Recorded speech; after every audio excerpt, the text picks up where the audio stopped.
Hello, beautiful, amazing, fantastic world, and you, wonderful, wonderful individual you. Today, I would like to speak about holding one's own inner being alive by feeling the world around you. And of course, that statement alone is easier said than done, but it is all about being aware and awake to the capability and our ability to inwardly become stable, balanced, and calm.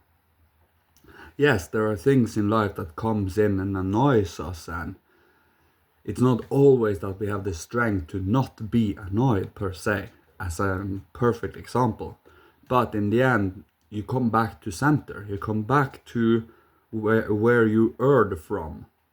So you come back to consciousness, back to awakeness, readjusting, regulating our own being.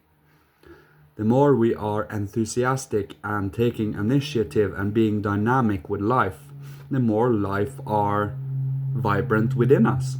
For life truly bestow upon us the force to live. Not only being alive, not only passively walking day by day by with no consciousness or memories or distractions, but truly taking in whatever happens every day, so that one can, in the end of the day, reflecting back on the day and see as many detail and as many happenings as possible, for that is from where we learn. And also keeping ourselves, well, alive and enthusiastic to life. For we do incarnate again and again here. And the more we do work upon ourselves, the more of a foundation we build for our next life. So the more we are in tune with our own inner body. For every lifetime, our heads is our past bodies. So what we work upon, just to use an example, our head is of our past life. Our body is this present life, what we do experience now in this lifetime. Now, the will is what will occur future-wise. Not future-wise. It is, the body is in a dream state, while our will is more of a sleep state. And for us to even be capable of truly mastering ourselves, our thoughts has to come first. That is our past. That is what we have to clear up in and master and come to terms with. Once we transform that, we start working upon our emotional being. Our emotional being is our director, or our oomph in this. For us to be able to even have any force in how we live, our emotions need to be in tune with love, compassion, and also a joy for living. That can only come from us clearing up in that noggin of ours.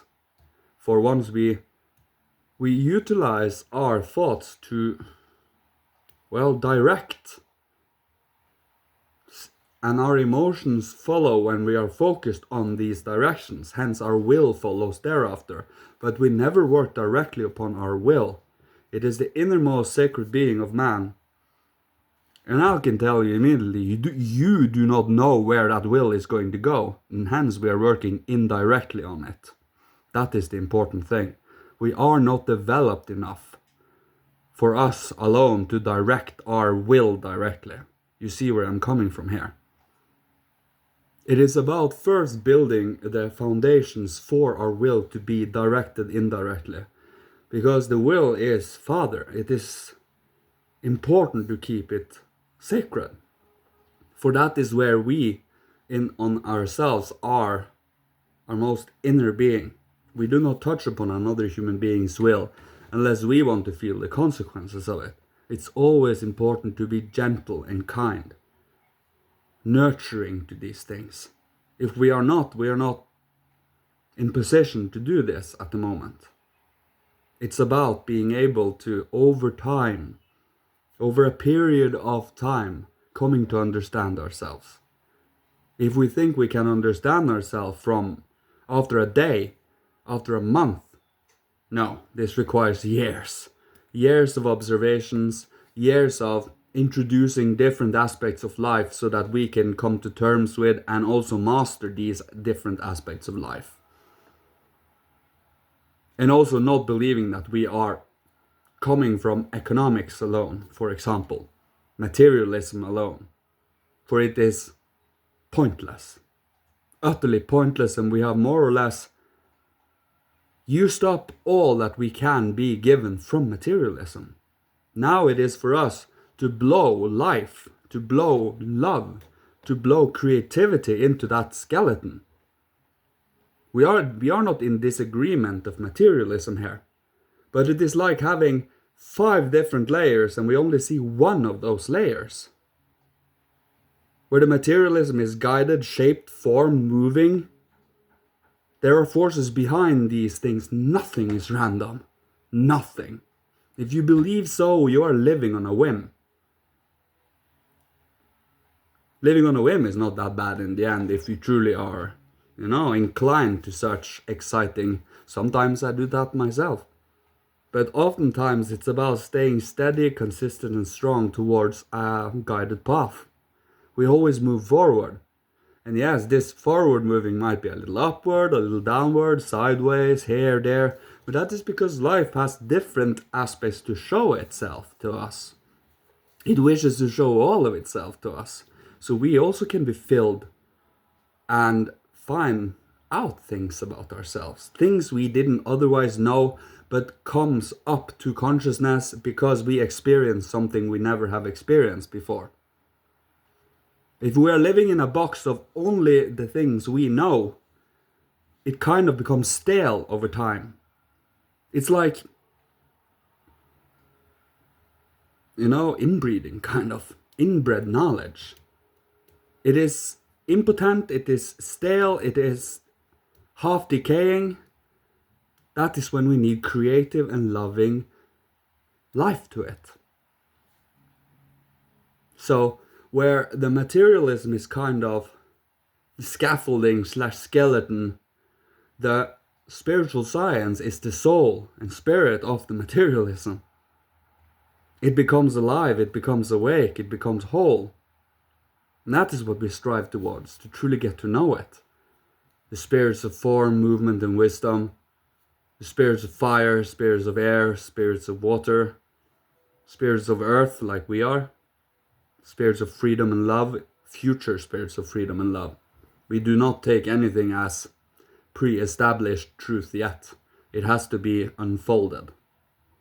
And that is what we work with. But we shouldn't take it so seriously that we get a pole up our butts. It's about holding oneself to a certain contentment while moving forward. You are content with where you are at the moment, but knowing that you have potential and capacity to even become fuller and deeper and more whole than you already are.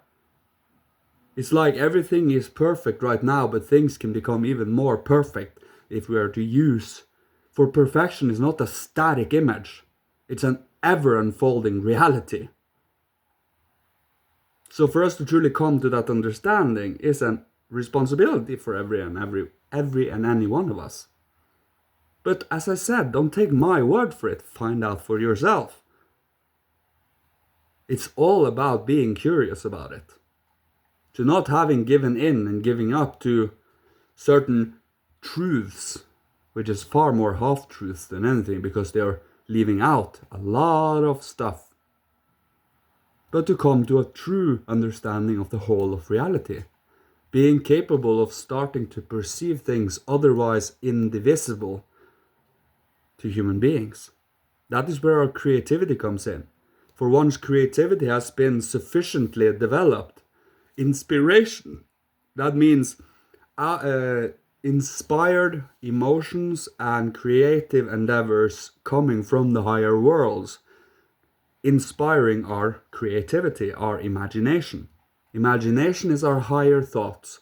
Inspiration is our higher feeling. And intuition is our higher will. Intuition is kind of the most complete and deepest of trust you can have. Once you have reached intuition, you just know where you're going is kind of correct. You're not always utterly sure of why, but sometimes you have to trust life. Sometimes you have to let life guide you a teensy bit. For do we know where we're going? Not always. Not always. And hence, we need a little bit of trust. So, that is what I will leave you with today. I felt there were a lot of different nails to hit here on the head, but hey, that is what we do this work for. So, thank you so much for listening to me. May you be protected, guided, blessed, and loved by Father, Holy Spirit, Christ, Michael, ancient masters of old, ancestors from every incarnation, and may you be provided for with all that you need to survive, live, thrive, being creative, inspirational, and healing to the world, so others can start their journey when the time is ripe. And may you be safe and sound. See you. Love you.